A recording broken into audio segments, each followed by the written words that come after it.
Hey guys welcome back. ഇന്ന് ഞാൻ share ചെയ്യാൻ പോകുന്നത് മാരേജ് ആവാൻ പോകുന്ന അല്ലെങ്കിൽ പെണ്ണ് കാണൽ ചടങ്ങിനൊക്കെ റെഡി ആവുന്ന പെൺകുട്ടികൾക്ക് വളരെ യൂസ്ഫുൾ ആയിട്ടുള്ള, പെൺകുട്ടികൾക്ക് മാത്രമല്ല ആൺകുട്ടികൾക്ക് തന്നെ വളരെ യൂസ്ഫുൾ ആയിട്ടുള്ള ചില ടിപ്സ് ആയിട്ടാണ് വന്നിരിക്കുന്നത്. നമ്മൾ സംസാരിച്ച് തീർക്കേണ്ട അല്ലെങ്കിൽ ക്ലാരിഫൈ ചെയ്ത് വെക്കേണ്ട ചില കാര്യങ്ങളെക്കുറിച്ച് ഞാൻ ഈ വീഡിയോയിൽ ഷെയർ ചെയ്യാം. എൻ്റെ എക്സ്പീരിയൻസിലും ഉള്ള ചില കാര്യങ്ങളും കൂടെ ആക്കിയിട്ട് ഞാൻ പറഞ്ഞുതരാം. സോ പെട്ടെന്ന് വീഡിയോയിലിട്ട് ഇപ്പോൾ നിങ്ങളൊരു പെണ്ണ് കാണാൻ റെഡി ആവുകയാണ്. ഇപ്പോൾ അറേഞ്ച്ഡ് ആവാം അല്ലെങ്കിൽ ലവ് മാരേജ് ആവാം, രണ്ടും ആവാം. ഇതിൽ എന്താ കാര്യം വെച്ചാൽ നമ്മളിപ്പോൾ പെണ്ണ് കാണുന്ന സമയത്തായാലും നമുക്ക് ഒന്ന് പേഴ്സണലായിട്ട് സംസാരിക്കേണ്ട ഒരു ടൈം വീട്ടുകാർ ഒരുക്കി തരുമല്ലോ. അപ്പോൾ ആ സമയത്ത് നമ്മൾ സംസാരിക്കേണ്ട ചില കാര്യങ്ങൾ, ഫസ്റ്റ് വൺ എന്താ വെച്ചാൽ നിങ്ങളുടെ ഡ്രീംസ് എന്താണ്, നിങ്ങളുടെ ഒരു ആംബിഷൻ അല്ലെങ്കിൽ നിങ്ങൾക്ക് ചെയ്യേണ്ട ചില ഗോൾസ് ഒക്കെ ഉണ്ടാവും. ഉള്ളവർ അത് അപ്പം തന്നെ പറഞ്ഞു തീർക്കുക. അപ്പം തന്നെ എനിക്ക് ഇന്ന കാര്യങ്ങൾ ചെയ്യണം, അല്ലെങ്കിൽ ഞാൻ ഇന്ന കോഴ്സ് കംപ്ലീറ്റ് ചെയ്യണം, എനിക്ക് ഇന്ന എക്സാം എഴുതാനുണ്ട്, അല്ലെങ്കിൽ ഞാൻ ഈ ഒരു വർക്ക് ഞാനിപ്പം ചെയ്തുകൊണ്ടിരിക്കുന്നത് എനിക്കത് ബുദ്ധിമുട്ടില്ലാതെ കണ്ടിന്യൂ ചെയ്യണം, അല്ലെങ്കിൽ എനിക്ക് ഇന്ന ട്രാൻസ്ഫർ വേണം. അപ്പോൾ എന്ത് കാര്യമായാലും നിങ്ങൾ അത് ഓപ്പണായിട്ട് കമ്മ്യൂണിക്കേറ്റ് ചെയ്യാൻ ശ്രമിക്കുക. ഇതൊരു നല്ലൊരു ഓപ്പർച്യൂണിറ്റി ആയിട്ട് എടുക്കുക. നിങ്ങളുടെ കാര്യങ്ങൾ നിങ്ങൾ ഷൈനസ് ഇല്ലാതെ, ആദ്യം ഒരു കാണുകയൊക്കെ ചെയ്യുമ്പോൾ ഭയങ്കരമായിട്ടൊരു ഒരു ചമ്മലും നാണക്കേടൊക്കെ ഉണ്ടാവും. പക്ഷെ അതൊക്കെ മാറ്റി വെച്ചോളൂ. കാരണം ലൈഫ് ലോങ് നമുക്ക് അത് എപ്പോഴും കൂടെ ഉണ്ടാവില്ല. അപ്പോൾ ആ ഒരു സമയത്ത് റിയാലിറ്റി നമ്മളെ ഭയങ്കര ഹാർഡായിട്ട് ഹിറ്റ് ചെയ്യും. അടുത്ത കാര്യം, don't try to impress a lot. ആ ഒരു ടൈമിൽ ഭയങ്കരമായിട്ട് ഇംപ്രസ് ചെയ്യാൻ വേണ്ടിയിട്ട് ആൺകുട്ടികളായാലും ശരി പെൺകുട്ടികളായാലും ശരി പല കാര്യങ്ങളും ശ്രമിക്കും. ആൻഡ് ഇല്ലാത്ത കാര്യങ്ങൾ ഉള്ളതായിട്ട് കാണിച്ചു കൂട്ടും. രണ്ടുപേരുടെ സൈഡിൽ നിന്ന് ഞാൻ പറയണം. അപ്പോൾ അത് മാക്സിമം ഒഴിവാക്കുക ഈ ഒരു സംസാരിക്കുന്ന ടൈമിൽ. കാരണം നമ്മളൊരു ഈ ഒരു ക്യാരക്ടറേ ആവില്ല, പക്ഷേ നമ്മൾ അതുപോലെ ആക്ട് ചെയ്തിട്ട് അവർ ഇംപ്രസ് ചെയ്ത് വീഴ്ത്താനുള്ള ഒരു ഇതൊക്കെയാണ്, ട്രിക്കൊക്കെ ആണെങ്കിലും അത് ലോങ് ടൈമിലേക്ക് റൺ ആവണമെന്നില്ല, അത് കൊണ്ടുപോകാൻ പറ്റണമെന്നില്ല. കാരണം ഈ ഒരു ഓപ്പോസിറ്റിൽ നിൽക്കുന്ന ആൾ നിങ്ങളെ ഇങ്ങനെയുള്ള ഒരാളാണ്, അല്ലെങ്കിൽ ഭയങ്കരമായിട്ടുള്ള സർപ്രൈസസ് ചെയ്യുന്ന, വെറൈറ്റി ആയിട്ട് ഇങ്ങനെ ഇമ്പ്രസ് ചെയ്യുന്ന ആളാണെന്ന് അവർ വിശ്വസിച്ച് പോയി കഴിഞ്ഞാൽ പിന്നീട് അതങ്ങനെയല്ല എന്ന് പറയുമ്പോൾ അവർക്ക് ഭയങ്കരമായിട്ടൊരു ഡിസപ്പോയിൻമെൻറ്റ് ഫീൽ ആകും. ഒരിക്കലും നിങ്ങൾ രണ്ടുപേരുള്ള ടോക്കായാലും ശരി, അതിനുശേഷം വീട്ടുകാരായിട്ട് ഒരു ചർച്ച ടോക്കൊക്കെ നടക്കുമല്ലോ, ആ സമയത്തായാലും നമ്മളിപ്പോൾ ഇരിക്കുന്നത് 90s-ലോ 80s-ലോ ഉള്ള കാലഘട്ടത്തല്ല. അപ്പം നമ്മൾ ഓപ്പണായിട്ട് നമ്മൾ പറയേണ്ട കാര്യം നമ്മളെ ഭാഗത്ത് ശരിയുണ്ടെങ്കിൽ നമ്മൾ ആരും പേടിക്കേണ്ട ആവശ്യമില്ല എന്നാണ് ഞാൻ എൻ്റെ ജീവിതത്തിൽ മനസ്സിലാക്കിയത്. കാരണം നമുക്ക് ആ ഒരു സമയത്തൊക്കെ ഭയങ്കര ചമ്മലായിരിക്കും, ആരുടെ ഫേസ് പോലും നോക്കാൻ ഭയങ്കര നാണക്കേടായിരിക്കും. അതൊക്കെ സത്യമാണ് കേട്ടോ, ഫാക്റ്റാണ്. എങ്കിൽ പോലും നമ്മുടെ കാര്യം, നമ്മുടെ സൈഡ് എന്താണ്, നമ്മൾ ആരാണെന്നുള്ളത് ഓപ്പണായിട്ട് പറഞ്ഞിട്ടില്ലെങ്കിൽ റിഗ്രറ്റ് ചെയ്യാൻ പോകുന്നത് നമ്മൾ മാത്രമാണ്. അപ്പോൾ അത് മനസ്സിൽ വെക്കുക. ആൻഡ് അവിടെ എന്തെങ്കിലും ഒരു ചർച്ച ഉണ്ടാവുന്നുണ്ട് നിങ്ങളുടെ മോൾക്ക്, അതായത് വീട്ടുകാരായിട്ട് ഇങ്ങനെ ഒരു ചർച്ച ഉണ്ടാവുമല്ലോ, എല്ലാം സംസാരിച്ച് കഴിഞ്ഞതും അവർക്ക് എന്താ ഇഷ്ടച്ചാൽ അത് ഇടട്ടെ, അല്ലെങ്കിൽ ഇത്ര ഇടുന്നു ഞങ്ങൾ പ്രതീക്ഷിക്കുന്നു, അല്ലെങ്കിൽ ഞങ്ങളുടെ മകൾക്ക് ഞങ്ങൾ ഇത്രയാണ് ഇട്ട് കൊടുത്തത്, അങ്ങനെയൊക്കെയുള്ളൊരു ടോപ്പൊക്കെ വരികയാണെങ്കിൽ നിങ്ങൾ നന്നായിട്ട് ശ്രദ്ധിക്കുക. കാരണം ഞാൻ പറഞ്ഞ പോലെ പണ്ടത്തെ കാലഘട്ടമൊന്നും അല്ലല്ലോ. ഇപ്പോൾ ആ ഒരു നമ്മുടെ വീട്ടിൽ നിന്ന് സ്വർണ്ണോ പൈസയോ കൊണ്ടുപോയിട്ട് അവർ നന്നാവേണ്ട കാര്യമൊന്നുമില്ല. അപ്പോൾ അതിനൊന്നും നമ്മൾ നിന്ന് കൊടുക്കണ്ട. അപ്പം കുറേ പെൺകുട്ടികളുണ്ട്, ചെക്കനെ കാണാൻ നല്ല ചുള്ളനായിട്ട് നല്ല ഭംഗിയൊക്കെ ഉണ്ടാവും, ആൻഡ് ചിലപ്പോൾ അവർക്ക് നല്ല വലിയ പൊസിഷനിലൊക്കെ ഉണ്ട് എന്നൊക്കെ വിചാരിച്ചിട്ട് നമ്മളെ അങ്ങനെ ഈ ഒരു കാര്യത്തിൽ താഴ്ന്നു കൊടുക്കേണ്ടെന്ന് എനിക്ക് തോന്നുന്നു. അതായത് പൈസൻ്റെ കാര്യത്തിലോ ഗോൾഡിൻ്റെ കാര്യത്തിലോ ഒന്നും താഴ്ന്നു കൊടുക്കേണ്ട ആവശ്യമില്ല. എങ്ങനെയെങ്കിലും കല്യാണം നടത്തട്ടെ വിചാരിച്ചിട്ട് നടത്തുക, അതൊന്നും ചെയ്യാതിരിക്കുക. നല്ലൊരു ക്ലാരിറ്റി ഉണ്ടാക്കുക രണ്ടുപേർ തമ്മിൽ. ആൻഡ് വീട്ടുകാർ തമ്മിലല്ല ക്ലാരിറ്റി ഉണ്ടാക്കേണ്ടത്, ഈ രണ്ട് പേഴ്സൺ തമ്മിലാണ് എന്താ പറയുക ഒത്തുപോകുമോ എന്ന് നോക്കേണ്ടത്. അല്ലാതെ അഡ്ജസ്റ്റ് ചെയ്യാം, ഇന്നാൾ ഇങ്ങനെയാണ്, കല്യാണം കഴിഞ്ഞാൽ ശരിയാവും, ഒന്നും ശരിയാവാൻ പോണില്ല. അത് നമ്മൾ ആദ്യം മനസ്സിലാക്കുക. കല്യാണം കഴിഞ്ഞിട്ട് ഇവിടെ ഒന്നും ശരിയാവാൻ പോണില്ല, പ്രശ്നങ്ങൾ കൂടാനേ പോകുള്ളൂ. ആൻഡ് ഇപ്പോൾ കല്യാണം കഴിയുന്ന എല്ലാ പാർട്ട്നേഴ്സും തമ്മിലും കുറേ പ്രശ്നങ്ങൾ ഉണ്ടാവാം, ഇഷ്ടക്കേടുകൾ, അല്ലെങ്കിൽ എല്ലാ കാര്യവും അങ്ങനെ ഒത്തു പോകണമെന്നല്ല ഞാൻ പറയണത്.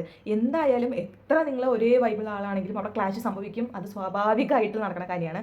അപ്പോൾ ഒരു എക്സാമ്പിളോടുകൂടി ഞാൻ പറഞ്ഞുതരാം. എൻ്റെ ഒരു ഫ്രണ്ട് ഉണ്ട്, ഞാൻ പേര് പറയുന്നില്ല, പക്ഷേ എന്നെ അറിയുന്ന ഏറെക്കുറെ ആൾക്കാർക്കൊക്കെ അറിയുന്നുണ്ടാവും. ഒരു അറേഞ്ച് മാരേജ് ഇങ്ങനെ പ്രൊപ്പോസൽ വരുന്നു, ഒരു പെൺകുട്ടിയാണ്, പ്രൊപ്പോസൽ വരുന്നു, ഒന്നും നോക്കുന്നില്ല, വീട്ടുകാർ ഏതോ ഒരു വഴിക്ക് പ്രൊപ്പോസൽ വരുന്ന അകന്ന ഏതോ ഒരു ബന്ധുവിൻ്റെ, അങ്ങനെ അവരുടെ അകന്ന ആരോ ആണ്, ഇവർ തമ്മിൽ വലിയ ഒരു ബന്ധമില്ല, പക്ഷെ അങ്ങനെ ഒരു പ്രൊപ്പോസൽ വീട്ടിലേക്ക് വരുന്നു. അവർ പെണ്ണ് കാണാൻ ഇങ്ങനെ ഡേറ്റ് ചോദിക്കുന്നു, പെട്ടെന്ന് ഒരാഴ്ചനുള്ളിൽ പെണ്ണ് കാണാൻ അവർ വീട്ടിലേക്ക് വരുന്നു, എല്ലാവരും വന്ന് കാണുന്നു, അവിടെ ഇങ്ങനെ സംസാരിക്കുന്നു, ചെക്കനും പെണ്ണ് തമ്മിൽ ജസ്റ്റ് ഒന്ന് കാണുന്നു, സംസാരിക്കുന്നു, അത്രയേ ഉള്ളൂ. ആ ടോപ്പിക് അവിടെ ക്ലോസ് ആയി. അതിനുശേഷം ഇവരായിട്ട് പോയിട്ട് അങ്ങോട്ട് പോയി കാര്യമായിട്ട് അന്വേഷിക്കുകയല്ലേ എന്താണ് ഏതാണ് ഒന്നും നോക്കുന്നില്ല. അറിഞ്ഞ ആൾക്കാർ വഴി ആയതുകൊണ്ട് ഇവർ അതങ്ങോട്ട് 1 വീക്കിനുള്ളിൽ ആ ഒരു മാരേജ് അങ്ങോട്ട് ഫിക്സ് ചെയ്തു. അപ്പോൾ ഞാൻ ആ സമയത്ത് ചോദിച്ചു, നിങ്ങൾ എന്ത് ഇതിലെങ്ങനെ ഫിക്സ് ചെയ്യണത്? കാരണം ഒരു മാരേജ് എന്ന് പറയുമ്പോൾ ഇത്ര ഈസി ആയിട്ട് ഫിക്സ് ചെയ്യാൻ പാടുമോ എന്നൊക്കെ ഞാൻ ആ സമയത്ത് ചിന്തിച്ചിട്ടുണ്ട്, ഞാൻ ആ വ്യക്തിയോട് ചോദിച്ചിട്ടുണ്ട്. അപ്പോൾ അവർ പറയണത് അല്ല നല്ല ഫാമിലിയാണ് എല്ലാം നോക്കിയിട്ടാണ്. പക്ഷേ അവരൊന്നും അന്വേഷിച്ചതായിട്ട് ഞാൻ കണ്ടില്ല. അറിഞ്ഞവർ നല്ല കുടുംബമാണ് പറഞ്ഞു, ഇവർ അത് ഫിക്സ് ചെയ്തു. അങ്ങനെ ഫിക്സ് ചെയ്ത് എൻഗേജ്മെൻ്റ് ഒക്കെ ആകുമ്പോൾ തന്നെ കുറേ പ്രശ്നങ്ങളൊക്കെ തുടങ്ങി, ഭയങ്കര പ്രശ്നങ്ങളായി, കുടുംബങ്ങൾ തമ്മിൽ എല്ലാവരും അറിയാൻ തുടങ്ങി. ആ എൻഗേജ്മെൻറ്റിലെങ്കിലും ഇവർക്ക് അത് സ്റ്റോപ്പ് ചെയ്യായിരുന്നു ആ ഒരു മാരേജ്. പക്ഷേ ഇവർ ഇത് സ്റ്റോപ്പ് ചെയ്തില്ല. കാരണം നാട്ടുകാർ എന്ത് വിചാരിക്കും എന്നുള്ള ആ ഒരു ഇത് കാരണം ഇവർ ആ മാരേജ് മുന്നോട്ട് കൊണ്ടുപോയി. ഏറ്റവും വലിയ തെറ്റാണ്, മാക്സിമം കുറേ കുടുംബങ്ങൾ ചെയ്യുന്ന ഒരു തെറ്റാണ് അതായത് ഒരു കല്യാണം പ്രൊസീഡ് ചെയ്ത് അവർ എൻഗേജ്മെൻ്റ് ഒക്കെ കഴിഞ്ഞ് കഴിഞ്ഞാൽ അവർക്ക് നിർത്തുന്നത് ഭയങ്കര നാണക്കേടാണ്. ആ ഒരു കല്യാണം പിന്നെ വേണ്ടാന്ന് വെച്ച് കഴിഞ്ഞാൽ പെണ്ണ് വീട്ടുകാർക്ക് മെയിനായിട്ട് ഭയങ്കര നാണക്കേടാണ് കേട്ടോ. അങ്ങനെയൊക്കെ ഉള്ളൊരു കുറേ വിശ്വാസങ്ങളെന്ന് എനിക്ക് പറയാൻ പറ്റുള്ളൂ. അത് കാരണം അവരത് പ്രൊസീഡ് ചെയ്തു, മുന്നോട്ട് തന്നെ പോയി. കല്യാണം നടക്കുന്നു. കല്യാണ സമയത്തായാലും തലേ ദിവസമായാലും കുറേ പ്രശ്നങ്ങൾ അവരുടെ അപ്പം തന്നെ ഉണ്ടാവുന്നു. എന്നിട്ടും കല്യാണം പ്രൊസീഡ് ചെയ്യുന്നു, കല്യാണം കഴിയുന്നു. ആദ്യത്തെ മാസം തൊട്ട് തന്നെ പ്രശ്നങ്ങൾ തുടങ്ങുന്നു, പ്രശ്നമാവുന്നു, പെണ്ണ് വീട്ടിലേക്ക് വന്നിരിക്കുന്നു, പിന്നെയും കൊണ്ടുവിടുന്നു, പ്രശ്നമാവുന്നു, വരുന്നു, പോകുന്നു. അങ്ങനെ വർഷങ്ങളോളം. അതിൻ്റെ ഇടയ്ക്ക് ഒരു കുട്ടി ഉണ്ടാവുന്നു, അതിൽ കുറേ പ്രശ്നങ്ങൾ ഉണ്ടാവുന്നു. വെറും പ്രശ്നം മാത്രമുള്ളൊരു ലൈഫാണെന്ന് പറഞ്ഞാൽ അങ്ങനെയുള്ളൊരു ലൈഫ്. അതിന് ശേഷം ഇപ്പോൾ ഡിവോഴ്സിന് അപ്ലൈ ചെയ്തിരിക്കുന്നു. അങ്ങനെ കുറേ പ്രശ്നങ്ങൾ നടന്നുകൊണ്ടിരിക്കുന്നു. ഇപ്പോൾ ഡിവോഴ്സൊന്നും ആയിട്ടില്ല, പ്രശ്നം നടന്നുകൊണ്ടിരിക്കുന്നു. അപ്പോൾ അങ്ങനെയുള്ള കുറേ ആൾക്കാരുടെ ലൈഫ് സ്റ്റോറി അല്ലെങ്കിൽ ലൈഫ് ലെസൺസ് ഒക്കെ അറിയുന്നതുകൊണ്ടാണ് ഞാൻ പറയുന്നത്. ഒരുപാട് ആലോചിച്ചിട്ട് മതം തീരുമാനിക്കുക. ഇനി സപ്പോസ് ആ സമയത്ത് നല്ലതായിട്ട് തോന്നിയിട്ട് ഫ്യൂച്ചറിൽ ചിലപ്പോൾ അങ്ങനെ ആവണമെന്നില്ല. അതൊക്കെ സത്യം പറഞ്ഞാൽ അവനവൻ്റേതനുസരിച്ചിരിക്കും. എന്നാലും നമ്മൾ ശ്രദ്ധിക്കേണ്ട ചില കാര്യങ്ങൾ നമ്മൾ ശ്രദ്ധിച്ചേ പറ്റൂ കേട്ടോ. ഇനിയിപ്പോൾ ഇത് ലവ് മാരേജ് ആയാൽ പോലും നമുക്ക് ടോക്സിക് ആണ് ആ ഒരു പേഴ്സൺ എന്ന് നമുക്ക് എപ്പോൾ തോന്നുന്നു, അതിപ്പോൾ പെൺകുട്ടി ആയാലും ശരി ആൺകുട്ടി ആയാലും ശരി, രണ്ടുപേരിൽ ആരെങ്കിലും ഒരാൾ ടോക്സിക് ആയിട്ട് ബിഹേവ് ചെയ്യണമെന്ന് തോന്നിക്കഴിഞ്ഞാൽ അപ്പം നമ്മൾ അവിടെ വെച്ച് ആലോചിക്കണം, ഇയാളെ നമുക്ക് പ്രൊസീഡ് ചെയ്യണോ വേണ്ടയോ എന്നുള്ളത്. കാരണം ലൈഫ് ലോങ് നമ്മൾ കൊണ്ടുപോകേണ്ട ഒരു കാര്യമാണ്. ഇപ്പോൾ ഈ ആളെ എത്ര വർഷമായിട്ട് അറിയാമെന്നൊക്കെ പറഞ്ഞാലും ഒരു കാര്യമില്ല കേട്ടോ അതിൽ. കാരണം നമ്മൾ ഒരുമിച്ച് ഒരു വീട്ടിൽ ഡേ ആൻഡ് നൈറ്റ് ഇങ്ങനെ ഒരുമിച്ച് ഇങ്ങനെ ജീവിച്ച് അവരുടെ കൂടെ തന്നെ എല്ലാ കാര്യങ്ങളും നോക്കി, കുക്ക് ചെയ്ത്, കിടന്നുറങ്ങി, എണീറ്റ്, വേറെ കാര്യങ്ങളൊക്കെ ഷെയർ, അങ്ങനെ എല്ലാം ഡിഫറെൻ്റ് ആണ്. അങ്ങനെ ഒരു ലൈഫ് സ്റ്റൈൽ ലീഡ് ചെയ്യുമ്പോഴാണ് പ്രശ്നങ്ങൾ തുടങ്ങുകയെന്നാണ് എനിക്ക് തോന്നുന്നത്. കാരണം നമ്മൾ കാണുന്ന ആ ഒരു പേഴ്സണേ ആവില്ല നമുക്ക് കല്യാണം കഴിഞ്ഞിട്ട് കാണാൻ പോണ പേഴ്സൺ. അതായത് ചില സമയത്ത് അല്ല മിക്കവാറും സമയത്തും രണ്ടുപേരും അങ്ങോട്ടും ഇങ്ങോട്ടും അവരുടെ നല്ല സൈഡ് മാത്രം കാണിച്ച് ഇമ്പ്രസ് ചെയ്യാനാണ് ശ്രമിക്കാറ്. ആൻഡ് പിന്നീടാണ് റിയാലിറ്റി നമ്മൾ മനസ്സിലാക്കുന്നത്. അപ്പോൾ അത് അഡ്ജസ്റ്റ് ചെയ്ത് പോകുന്ന കപ്പിൾസ് ലൈഫ് ലോങ് ഹാപ്പി ആയിട്ടിരിക്കും. പക്ഷേ ഒരിക്കലും അഡ്ജസ്റ്റ് ചെയ്യാൻ പറ്റാത്ത ആൾക്കാർ അവിടെ വെച്ച് പ്രശ്നമാവും, ചിലവർ സൂസൈഡ് ചെയ്യും. അങ്ങനെ അവരുടെ ലൈൻ വേറെയാണ്. അപ്പോൾ ഇതിനൊക്കെ നമുക്ക് അടിത്തറ അല്ലെങ്കിൽ ഒരു പ്രോബ്ലം സോൾവ് ചെയ്യണമെങ്കിൽ അത് ആ മാരേജ് ചെയ്യണം മുന്നേ നമ്മൾ 100 വട്ടം ആലോചിച്ച് നമ്മളൊരു ഡിസിഷൻ എടുക്കുക. ഒരിക്കലും പെൺകുട്ടികളായാലും വീട്ടുകാർ പറയണോ അല്ലെങ്കിൽ അറിയുന്ന ആരെങ്കിലും വന്നിരുന്ന് നിങ്ങൾക്ക് ക്ലാസ് എടുത്തു എന്ന് വെച്ചിട്ട് നിങ്ങൾ ആ കല്യാണത്തിന് സമ്മതിക്കണം എന്നില്ല. നിങ്ങൾക്ക് 100% അയാളായിട്ട് ജീവിക്കാൻ താല്പര്യം ഉണ്ടെങ്കിൽ മാത്രം നിങ്ങൾ സമ്മതിച്ചാൽ മതി. ഇനി എത്രയൊക്കെ നിങ്ങൾ ബ്രെയിൻ വാഷ് ചെയ്യാൻ ശ്രമിച്ചാലും നമുക്ക് വേണ്ട തോന്നിയാൽ വേണ്ട. ഇതൊക്കെ നീ എന്തിനാ വന്നിരുന്ന് പറയണം? എനിക്ക് പറയണം തോന്നി, എനിക്ക് ഇങ്ങനെ ചില ടോപ്പിക്സൊക്കെ ഇങ്ങനെ സംസാരിക്കണം തോന്നുമ്പോൾ ഞാനത് സാധാരണ വീഡിയോ എടുക്കാറില്ല. ഇന്ന് എനിക്കിങ്ങനെ എടുക്കാൻ തോന്നിയതുകൊണ്ട് ഞാൻ എടുത്തു. അതുപോലെ കാര്യം ഈ ഒരു ടോപ്പിക്ക് ഇഷ്ടപ്പെട്ടവർ എനിക്ക് ലൈക്ക് ചെയ്തിട്ട് എനിക്ക് കമൻറ്റ് ചെയ്ത് പോകാം കേട്ടോ. ആൻഡ് ലോങ് വീഡിയോസ് ഞാൻ അധികം ഇടുന്നത് കുറവാണ്. ആൻഡ് എനിക്ക് വ്യൂസും അതിൽ കുറവാണ് കേട്ടോ. അപ്പോൾ ഞാൻ വീഡിയോസൊന്നും ഇടാത്തതുകൊണ്ട് എന്നാലും 4 ആൾക്കെങ്കിലും ഈ ഒരു വീഡിയോ കണ്ടിട്ട് വല്ല ഉപകാരം ഉണ്ടാവട്ടെ വിചാരിച്ചിട്ടാണ് ഞാൻ ഈ കാര്യങ്ങൾ ഇങ്ങനെ സംസാരിച്ചുകൊണ്ടിരിക്കുന്നത്.